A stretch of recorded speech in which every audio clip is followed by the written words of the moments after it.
मदन एक ऑटो चालक था और उसी से अपना गुजारा करता था। एक दिन वो ऑटो लेकर कहीं जा रहा था। अचानक ट्रैफिक पुलिस ने उसे रोक लिया और कहा, तुमने ट्रैफिक नियमों का उल्लंघन किया है, तुम्हें जुर्माना भरना पड़ेगा। मदन ने हैरानी से पूछा, मैंने कौन सा नियम तोड़ा है? पुलिस वालों ने जवाब दिया, या तो जुर्माना भरो वरना हमारे साथ थाने चलो। थाने का नाम सुनकर मदन को उम्मीद की किरण दिखी। उसने कहा, मैं जुर्माना नहीं दूंगा, मुझे थाने ले चलो। उसकी पत्नी कविता की 2 दिन पहले ही उस थाने में पोस्टिंग हुई थी। मदन ने अपनी पत्नी को ऑटो चलाकर पढ़ाया लिखाया और इस लायक बनाया था कि वो इंस्पेक्टर बन सके। उसे विश्वास था कि कविता उसकी मदद करेगी और पुलिस वालों से पूछेगी कि उसने कौन सा नियम तोड़ा है। थाने पहुंचकर मदन को एक कुर्सी पर बैठा दिया गया। उसी समय इंस्पेक्टर कविता फोन पर किसी को डांट रही थी, मेरे नाम का गलत फायदा मत उठाओ, मैंने मेहनत से ये पद पाया है, आगे से मुझसे ऐसी उम्मीद मत रखना। इसके बाद वो बाहर आई और सिपाही से पूछा, इसे क्यों पकड़ा? सिपाही ने जवाब दिया, इसने ट्रैफिक नियम तोड़ा और जुर्माना देने से मना कर रहा है। मदन आशा भरी नजरों से कविता की ओर देखने लगा, लेकिन कविता सख्त लहजे में बोली, अगर ये जुर्माना नहीं देगा तो इसका ऑटो जब्त कर लो और इसे यहां से भगा दो। मदन ये सुनकर हैरान रह गया। जिस ऑटो से कमाकर उसने कविता को पढ़ाया और इंस्पेक्टर बनाया, आज वही उसकी रोजी रोटी छीन रही थी। कविता ने हवलदार से कहा, इसे यहां से निकालो और ऑटो जब्त कर लो। अगर इसे अपना ऑटो चाहिए तो कल कोर्ट से छुड़वा लेगा। मदन की आंखों में आंसू थे। वो मायूस होकर भारी कदमों से घर की ओर चल पड़ा। घर पहुंचकर मदन ने अपनी बुजुर्ग मां को पूरी बात बताई। मां, कविता इतनी बदल गई है कि उसने मुझे पहचानने से भी इनकार कर दिया। उसने मेरा ऑटो भी जब्त कर लिया, जिस ऑटो को चलाकर मैंने उसे डीएसपी बनाया था। मां दुखी होकर बोली, बेटा, तुम्हें याद है जब शादी के कुछ दिन बाद ही कविता ने कहा था कि उसे पढ़ना है और हमें उसका खर्च उठाना होगा? तभी उसने हमसे जबरदस्ती की थी और हमने मुश्किलों के बावजूद उसे पढ़ाया, लेकिन आज वही हमें भूल गई। मदन का 6 साल का बेटा अपनी दादी के साथ ज्यादा समय बिताता था, क्योंकि उसकी मां हमेशा काम में व्यस्त रहती थी। वो अपनी मां से दूर ही रहता था और अक्सर दादी के साथ खेलता और उन्हीं के साथ सोता था। कविता को सरकारी क्वार्टर मिला था, इसलिए वो वहीं रहती थी और घर बहुत कमाती थी। अगले दिन कविता इंतजार करती रही कि मदन आएगा और ऑटो छुड़ाने के लिए कोर्ट के कागज लेकर आएगा, लेकिन मदन नहीं आया। कविता गुस्से में सीधा अपने पति मदन के घर पहुंची। वहां उसने देखा मदन अपनी मां के बालों में तेल लगा रहा था और बेटा पास में खेल रहा था। किसी का भी बच्चे की तरफ ध्यान नहीं था, लेकिन बच्चा खुश था और मजे से खेल रहा था। कविता ने गुस्से में कहा, तुम यहां आराम से बैठे हो और ऑटो छुड़ाने तक नहीं आए? मदन ने कुछ नहीं कहा, बस चुपचाप बैठा रहा। उसकी आंखों में एक अजीब सी उदासी थी, मानो उसने सब कुछ खो दिया हो। कविता अपने पति और सास पर गुस्सा करने लगी और बोली, तुम लोगों को बच्चे संभालने भी नहीं आते, क्या इस तरह बच्चे संभाले जाते हैं? अगर इससे कुछ हो जाता तो कौन जिम्मेदार होता? मदन ने कविता की ओर देखा और शांत स्वर में कहा, तुम क्या कह रही हो? बच्चे संभालना नहीं आता? इसे जन्म से लेकर अब तक मां ने ही पाला पोसा है। उन्हें अच्छे से पता है कि बच्चे की देखभाल कैसे करनी है। तुम इस बारे में कुछ मत कहो तो अच्छा होगा। मदन की बात सुनकर कविता गुस्से में भड़क गई और बोली, तुम ऑटो लेने के लिए क्यों नहीं आए? मैंने सारा इंतजाम कर रखा था, फिर भी तुम समय पर वहां नहीं पहुंचे। मदन ने ठंडी सांस ली और कहा, अगर तुम्हें इतनी चिंता थी तो उसी दिन थाने में कह देती कि मेरा ऑटो जब्त न किया जाए। तुम तो बड़ी अधिकारी हो, असलियत पता कर सकती थी, लेकिन शायद तुम्हें लगा कि मैं तुम्हारी वर्दी का फायदा उठाना चाहता हूं, जबकि मैंने कोई गलती की ही नहीं थी। कविता चिल्लाने लगी, तुम गंवार लोग क्या जानो कि ड्यूटी कैसे की जाती है?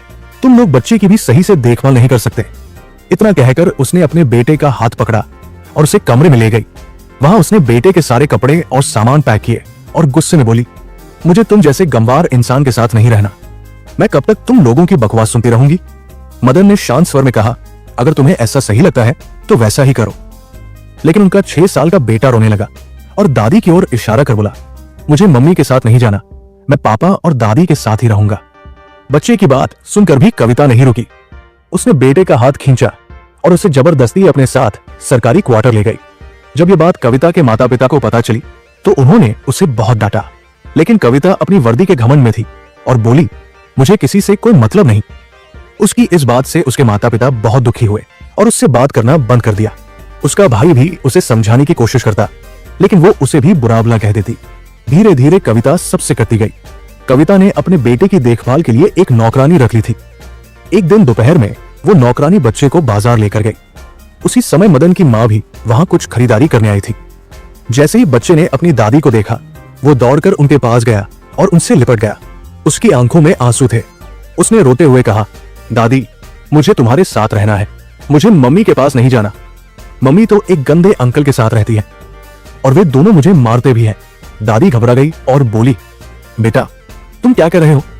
मम्मी किस गंदे अंकल के साथ रहती है? बच्चे ने जवाब दिया, मम्मी के घर एक अंकल रोज आते हैं, कभी कभी छुट्टी वाले दिन पूरा दिन रहते हैं और रोज शाम को जरूर आते हैं। अगर मैं सोता नहीं हूं तो मम्मी और वो अंकल मुझे मारते हैं, इसलिए अब मैं सोने का नाटक करने लगा हूं। जब वे दोनों साथ होते हैं तो घंटों बातें करते हैं और जोर जोर से हंसते हैं। मुझे ये सब देखकर बहुत बुरा लगता है। दादी, मुझे अब मम्मी के पास नहीं रहना। इतने में नौकरानी बच्चे को ढूंढते हुए वहां आ गई। उसने देखा कि बच्चा अपनी दादी से लिपटा हुआ था। वो जल्दी से बच्चे का हाथ पकड़कर खींचने लगी, लेकिन बच्चा रोते हुए बोला, मुझे मम्मी के पास नहीं जाना, मुझे पापा और दादी के साथ रहना है। दादी ने नौकरानी से कहा, कोई बात नहीं, तुम आराम से अपना सामान खरीद लो, तब तक मैं बच्चे के साथ बैठी हूं। दादी का मन था कि वो अपने पोते को अपने साथ ले जाए, लेकिन वो मजबूर थी। नौकरानी ने साफ कहा था, मेरी मालकिन ने सख्त हिदायत दी है कि ये बच्चा उनके पास नहीं जाना चाहिए। दादी अपने पोते को समझाती है, बेटा अभी तुम्हें मम्मी के पास ही रहना पड़ेगा, लेकिन हम जल्दी ही आएंगे और तुम्हें अपने साथ ले जाएंगे। इतना कहकर वो बच्चे को समझा बुझाकर नौकरानी के साथ भेज देती है और खुद घर लौट आती है। दादी के दिमाग में बार बार वही बातें घूम रही थी जो उसके पोते ने उसे बताई थी। उसका मन बेचैन था कि उसके बेटे की पत्नी इस तरह का गलत काम कर रही है। वो ये बात बेटे को बताना नहीं चाहती थी, लेकिन आखिरकार उसे मजबूरी में सब कुछ बताना पड़ा। दादी ने मदन को सब कुछ बता दिया और कहा, आज बाजार में पोते से मुलाकात हुई थी। उसने बताया कि घर में कोई अजनबी अंकल आता है जो उसे डांटता और मारता भी है। मदन ये सुनकर चौंक गया। उसने तय किया कि वो खुद जाकर देखेगा कि आखिर सच्चाई क्या है। एक दिन छुट्टी वाले दिन मदन बिना बताए अपनी माँ के साथ कविता के सरकारी क्वार्टर पर पहुंच जाता है। वो दरवाजे की घंटी बजाता है। अंदर से कविता नींद में ही दरवाजा खोलती है और उसे देखकर घबरा जाती है। कविता गुस्से में पूछती है, तुम लोग यहाँ क्या कर रहे हो? मदन की माँ बोली, हम अपने बेटे और पोते से मिलने आए हैं, इसमें गलत क्या है? कविता उनकी बात सुनकर चुप हो गई। मदन बिना कुछ कहे घर के अंदर चला गया। वहां का नजारा देखकर उसका खून खौल उठा। कमरे में बेड पर एक नौजवान आदमी लेटा हुआ था और उनका बेटा पास में सोया पड़ा था। ये देखकर मदन को बहुत गुस्सा आया। उसने गुस्से में कविता को एक जोरदार थप्पड़ मार दिया। कविता के गाल पर थप्पड़ पड़ते ही वो आदमी तुरंत उठकर बैठ गया और गुस्से में बोला, कौन है ये बदतमीज जो तुम्हें मार रहा है? कविता ने उस आदमी की ओर देखकर कहा, यही तो है मेरा निकम्मा गंवार पति। मदन ये सुनकर और ज्यादा गुस्से में आ गया। गुस्से के मारे उसका शरीर कांपने लगा, लेकिन उसकी मां ने उसे शांत किया और कहा, बेटा धैर्य रखो। मदन ने अपने बेटे को गोद में उठाया और कहा, तो इसीलिए तुम यहां रह रही थी? दरअसल वो नौजवान आदमी कोई और नहीं बल्कि कविता का सीनियर था, जिससे उसका ट्रेनिंग के समय से ही अवैध संबंध था। अब जब सब कुछ खुल ही गया था तो कविता ने साफ साफ कह दिया, अच्छा हुआ जो तुम लोगों ने खुद आकर देख लिया। अब मुझे तुम जैसे गंवार इंसान से कोई रिश्ता नहीं रखना। आज के बाद मेरी शक्ल मत देखना। मदन अपने बेटे को लेकर जाने लगा। उसकी मां भी चुपचाप वहां से निकलने लगी।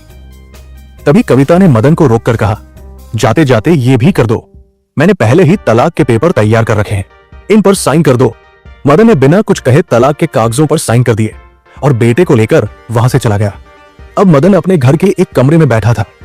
उसकी मां भी पास में ही बैठी थी और सोच रही थी कि बेटे की जिंदगी को दोबारा कैसे पटरी पर लाया जाए। तभी मदन की मां ने पुराना संदूक खोला और उसमें कुछ ढूंढने लगी। अचानक उन्हें एक कागज मिला। ये एक जमीन के कागजात थे। मां ने मदन को वो कागज दिखाते हुए कहा, बेटा देखो ये क्या है? मदन ने ध्यान से पढ़ा और पता चला कि वो जमीन करोड़ों की थी। इसके बाद मदन ने वो जमीन बेच दी और करोड़ों रुपए मिल गए। अब उनके पास पैसे आ गए थे। उन्होंने एक अच्छा सा घर बनाया। मदन पढ़ाई में बहुत अच्छा था, लेकिन अपनी पत्नी की पढ़ाई के लिए उसने खुद की पढ़ाई छोड़ दी थी। अब उसने फैसला किया कि वो अपनी पढ़ाई पूरी करेगा और एक अच्छा मुकाम हासिल करेगा। इसके बाद मदन ने फिर से पढ़ाई शुरू कर दी और अपने भविष्य को नई दिशा देने की ठान ली। अब मदन की मां घर में अचार और पापड़ बनाने का छोटा सा बिजनेस शुरू करती है। कविता की जो मेड थी वो भी मदन की मां की मदद करने के लिए आ जाती है। धीरे धीरे सब मिलकर मेहनत करते हैं और उनका बिजनेस अच्छा चलने लगता है। उनके पास पैसे आने लगते हैं और अब मदन को पैसों की कोई कमी नहीं रहती। वो अपनी पढ़ाई पर ध्यान लगाता है। कुछ समय बाद, लगभग 2 साल बाद, मदन का एसपी के पद पर चयन हो जाता है। एसपी बनने के बाद मदन का नाम मीडिया में छाने लगता है। लोग उसे ओंटो वाला एसपी कहकर बुलाने लगे। उसके बारे में इंटरव्यू लेने के लिए कई लोग उनके घर आने लगे। मदन अपनी ड्यूटी करने के लिए उसी इलाके में पोस्टिंग करवाता है जहां उसकी पत्नी कविता की पोस्टिंग थी। लेकिन कविता अपने सीनियर अधिकारी के साथ अवैध रिश्ते में थी। उस अधिकारी ने कविता का एक वीडियो बना लिया था जिसमें वो रिश्वत ले रही थी। वो वीडियो बार बार उसे धमकी देकर दिखाता और उसे परेशान करता।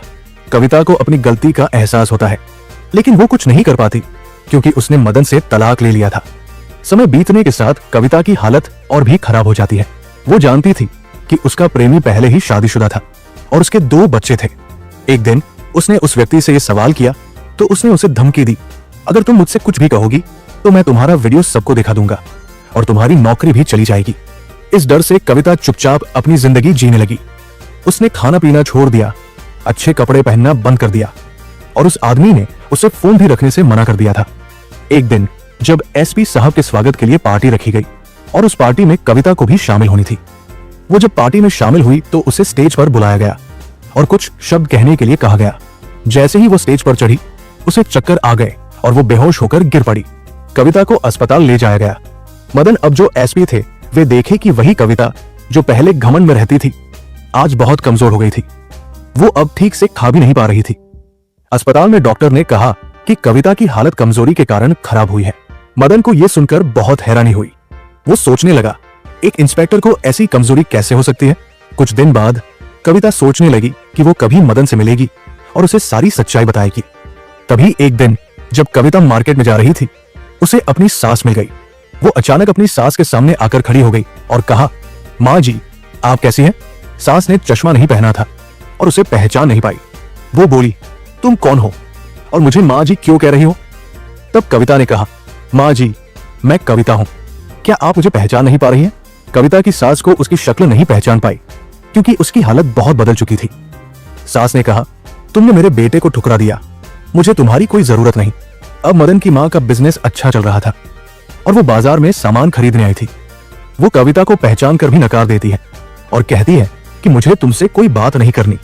कविता गिड़गिड़ाते हुए कहती है, माँ जी मुझे माफ कर दीजिए, मुझसे बहुत बड़ी गलती हो गई थी। कृपया मदन से कहिए मुझे माफ कर दें और मुझे अपना ले ले।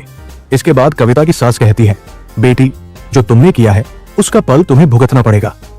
ये कहकर वो उसे दूर करके अपने काम में लग जाती है। कुछ दिनों बाद कविता बहुत दुखी हो जाती है। वो एक दिन उस आदमी के पास जाती है जिससे वो फंसी हुई थी और कहती है, चाहे तुम इस वीडियो को वायरल कर दो या मेरी जान ले लो, मैं अब तुम्हारे पास नहीं रह सकती। ये कहकर वो वहां से भागकर मदन के घर आ जाती है और दरवाजा खटखटाती है। जब मदन दरवाजा खोलता है तो वो देखता है कि कविता बहुत बुरी हालत में खड़ी है। वो पूछता है, कौन हो, क्या चाहिए? कविता कहती है, मदन मैं तुम्हारी पत्नी हूं और ये तुम्हारा बच्चा जो मेरे पास है। मदन कहता है, मैंने पहले ही तुम्हें तलाक दे दिया है और हाँ ये बच्चा अब मेरे पास रहेगा और अब मुझे तुमसे कोई मतलब नहीं है। अगर तुम आज के बाद यहाँ आई तो मैं तुमसे बुरा बर्ताव करूंगा। मदन ये कहकर दरवाजा बंद कर देता है। कविता की आंखों से आंसू बह रहे थे और वो जोर जोर से रोने लगती है। मदन की माँ ये सब सुन रही थी लेकिन वो कुछ नहीं कहती क्योंकि उसे ये सब पहले से ही पता था कि कविता ने मदन के साथ बहुत गलत किया था। कविता बाहर जाने लगी तभी उसे पता चलता है कि उस आदमी ने जो वीडियो बनाया था वो वायरल हो गया है। इस वजह से उसकी नौकरी चली गई। अब वो बहुत परेशान हो जाती है और अपने भाई को फोन करती है, लेकिन उसका भाई भी उससे नफरत करता है क्योंकि कविता के कारण ही उसके माता पिता का निधन हो चुका था और उसका भाई ये फैसला कर चुका था कि वो अब अपनी बहन से कोई रिश्ता नहीं रखेगा। अब उसका भाई भी उसकी मदद नहीं करता है। वो आदमी जिसके साथ कविता का अफेयर था वो कविता के साथ जब तक जी चाह खेलता रहा और फिर वीडियो को वायरल भी कर दिया था। अब कविता की नौकरी भी चली गई थी और वो पागलों की तरह इधर उधर घूमने लगी। कुछ दिनों बाद उसकी इतनी तबीयत खराब हो जाती है कि एक दिन उसकी मौत हो जाती है। दोस्तों ये कहानी हमें ये सिखाती है कि गलत रिश्ते और गलत फैसले इंसान की जिंदगी को बर्बाद कर सकते हैं। अगर कविता ने अवैध प्रेम प्रसंग नहीं रखा होता तो उसका जीवन अलग होता। आप क्या सोचते हैं कविता और मदन के बारे में? अपनी राय कमेंट बॉक्स में लिखें और दूसरों के साथ भी शेयर करें।